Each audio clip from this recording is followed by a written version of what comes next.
Halo rekan-rekan otomotif, selamat datang di sesi investigasi teknis kita kali ini. Hari ini, kita akan membedah sebuah anomali misterius namun sangat nyata yang sering menghantui para pemilik SUV diesel modern.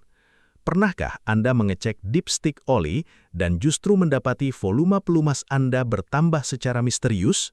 Secara logika, oli mesin yang sehat seharusnya berkurang seiring pemakaian, bukan malah bertambah.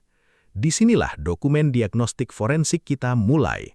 Kita akan melakukan rekonstruksi sistem untuk menginvestigasi fenomena kenaikan volume oli ini. Fenomena ini bukan sekedar kelebihan isi oli saat Anda melakukan servis di bengkel, melainkan indikasi dari sebuah reaksi berantai yang terjadi jauh di dalam ruang bakar kendaraan Anda. Mari kita inisiasi sistem dan bedah tuntas bagaimana arsitektur diesel modern yang canggih justru bisa menciptakan anomali pelumasan yang beresiko fatal bagi keawetan mesin Anda. Siapkan fokus Anda, mari kita mulai.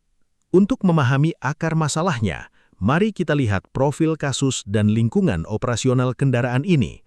Target investigasi kita adalah SUV diesel modern yang sudah dilengkapi dengan teknologi injeksi common rail dan penyaring emisi diesel particle filter atau DPF.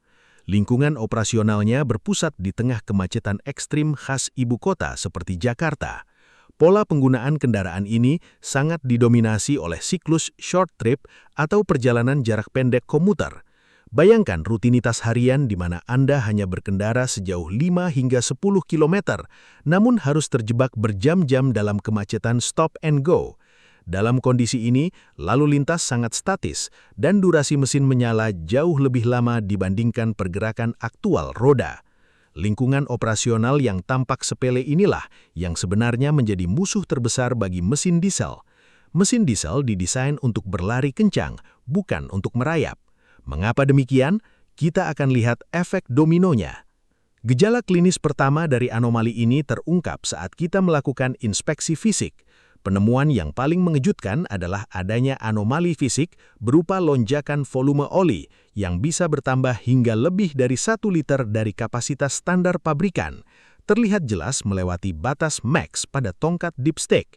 Seringkali kondisi ini diikuti oleh peringatan darurat dari ECU kendaraan, di mana lampu indikator oli di panel instrumen tiba-tiba menyala untuk memperingatkan pengemudi.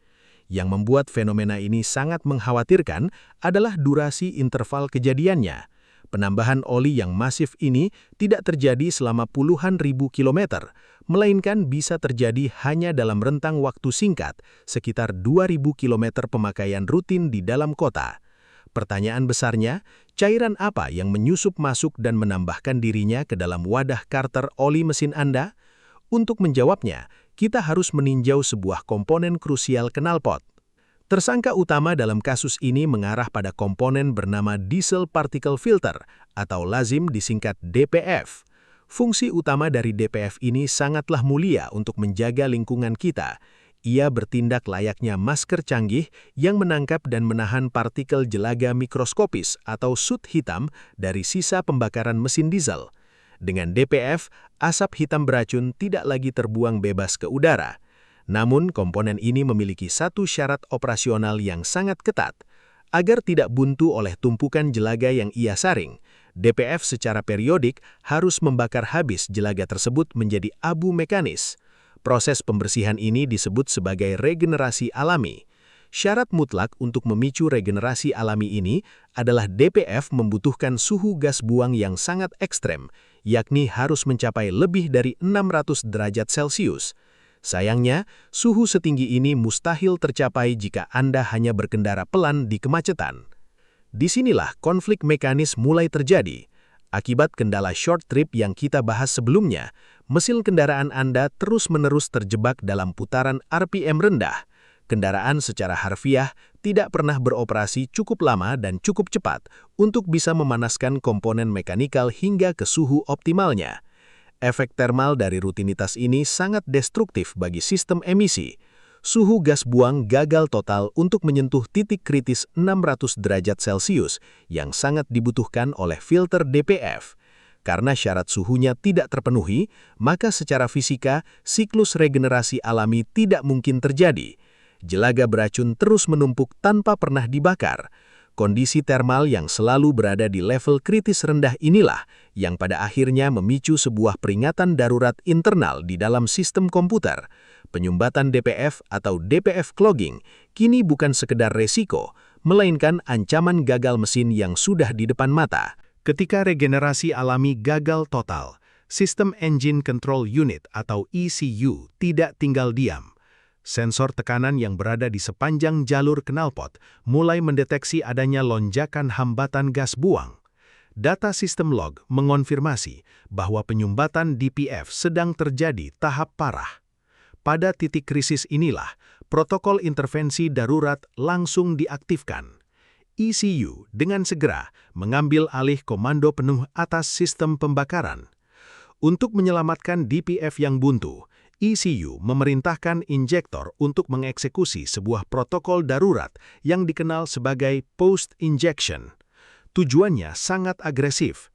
ECU menyemprotkan solar mentah murni tambahan ke dalam mesin dengan niat murni untuk memicu pembakaran paksa. Api tambahan ini diharapkan dapat menciptakan gelombang panas buatan yang cukup kuat ke ruang knalpot sehingga jelajah di dalam DPF bisa dibakar habis.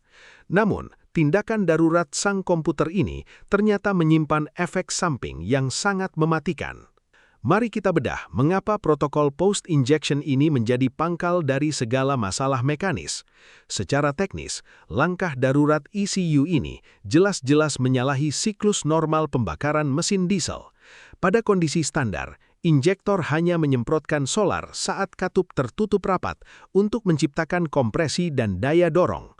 Namun dalam mode post-injection, injektor justru dipaksa menyemprotkan solar ekstra murni tepat di detik saat katup buang mulai terbuka menuju knalpot. Bahan bakar solar tambahan ini sama sekali tidak dirancang untuk diubah menjadi tenaga kinetik mesin. Ia disuntikkan secara sengaja hanya untuk memicu ledakan panas susulan di ujung knalpot guna memanaskan DPF secara artifisial. Ini ibarat membuang bahan bakar murni ke dalam tungku pemanas. Masalah terbesar muncul ketika proses pembakaran paksa yang memakan waktu cukup lama ini tiba-tiba diinterupsi oleh kebiasaan mengemudi harian Anda di tengah kota.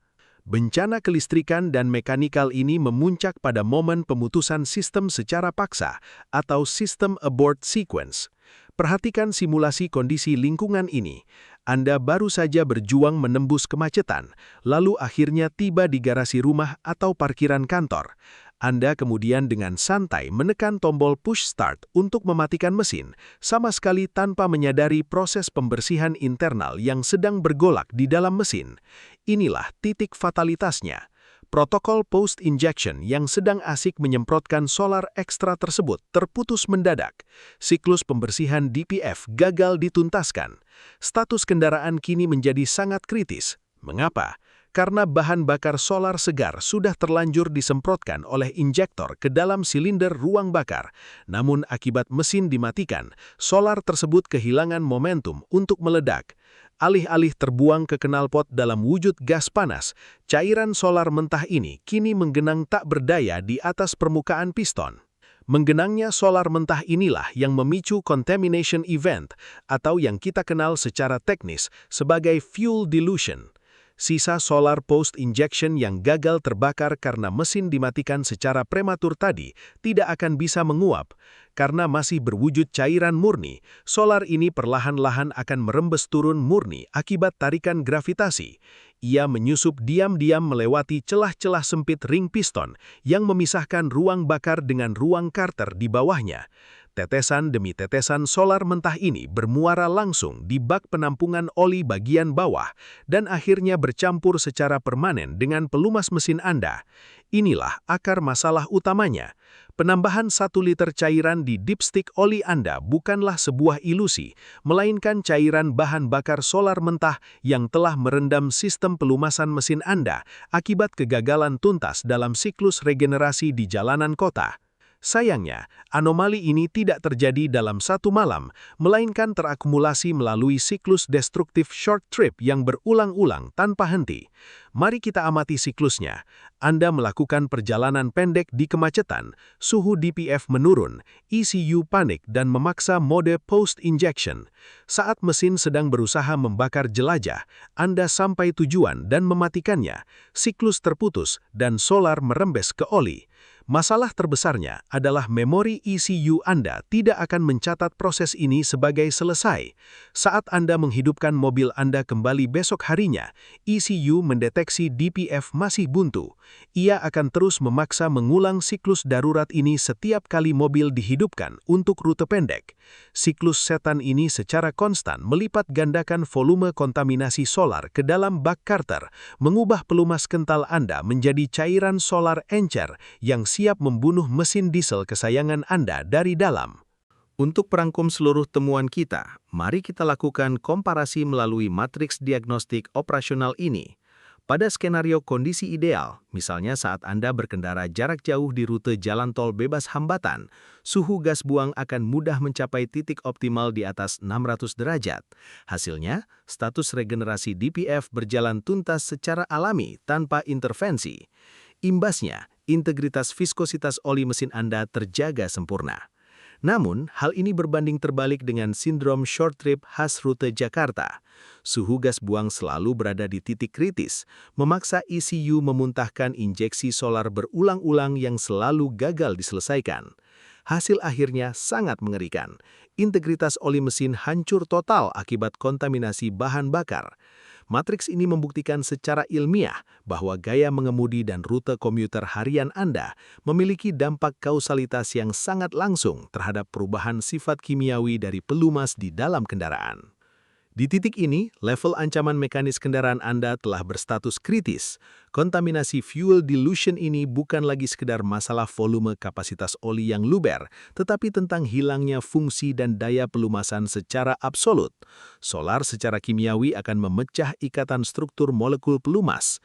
Oli yang seharusnya kental kini berubah teksturnya menjadi seencer air, kehilangan daya rekat pada lapisan metal. Ini adalah skenario terburuk bagi sebuah mesin pembakaran dalam.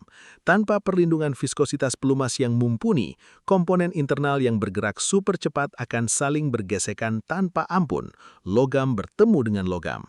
Gesekan ekstrim tanpa pelumas ini memicu keausan fatal, menggores camshaft, menggerus bearing, dan pada akhirnya memicu kehancuran mekanis secara katastrofik dan permanen. Ingat, oli yang terkontaminasi solar adalah pembunuh bayaran yang bekerja secara senyap di dalam mesin diesel Anda. Lantas, langkah penyelamatan apa yang harus kita ambil? Memasuki remediasi fase 1, tindakan medis mekanikal pertama yang wajib Anda jadwalkan adalah menetapkan protokol engine flush dengan segera. Anda diwajibkan untuk menguras buang secara total seluruh oli yang telah terkontaminasi solar tersebut dari dalam bak Carter. Perlu kami tegaskan, Anda sama sekali tidak bisa mengatasi masalah ini hanya dengan menyedot sisa oli yang berlebih. Cairan di dalam sana telah rusak secara molekuler. Anda harus mengurasnya habis hingga tetes terakhir untuk menghentikan laju keausan internal seketika. Mengganti oil filter juga menjadi prosedur wajib agar tidak ada sisa solar yang tertinggal. Membersihkan ruang Carter dari racun pelumas lama ini adalah satu-satunya cara mutlak untuk mengembalikan ruang mesin menjadi kanvas kosong yang aman sebelum kita menuangkan pelumas yang baru. Setelah mesin bersih, kita mengeksekusi remediasi fase 2. Anda harus memasukkan pelumas baru dengan spesifikasi mutlak yang diwajibkan oleh insinyur pabrikan. Jangan pernah coba-coba menggunakan oli diesel konvensional.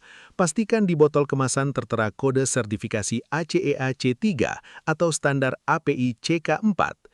Mengapa kode ini tidak bisa ditawar? Karena ini menyangkut mandat formulasi kimiawi. Anda harus menggunakan racikan oli berlabel low SAPS atau rendah kandungan sulfated ash, fosforus, dan sulfur.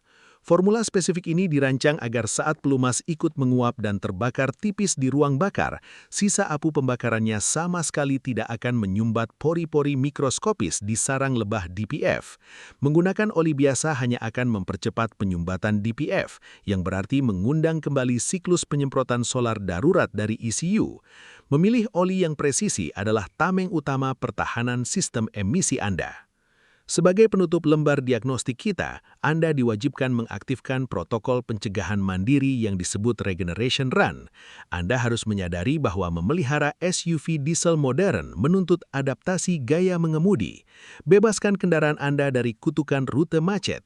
Luangkan waktu luang Anda untuk berkendara dengan kecepatan menengah hingga tinggi secara konstan di jalan tol bebas hambatan tanpa berhenti. Terapkan rutinitas pemanasan ini secara sangat disiplin, idealnya 1 hingga 2 minggu sekali. Tujuan diagnostik dari rutinitas ini amatlah brilian. Anda memberikan waktu ideal dan iklim suhu ekstrim secara natural di atas 600 derajat bagi komputer ECU untuk menuntaskan siklus pembakaran tumpukan jelajah DPF tanpa perlu memaksa menyuntikkan solar ekstra. Berlari di jalan tol Anda sedang menyelamatkan nyawa viskositas oli Anda dan memastikan mesin diesel Anda sanggup membelah jalanan selama bertahun-tahun ke depan. Sampai jumpa di bedah teknis berikutnya.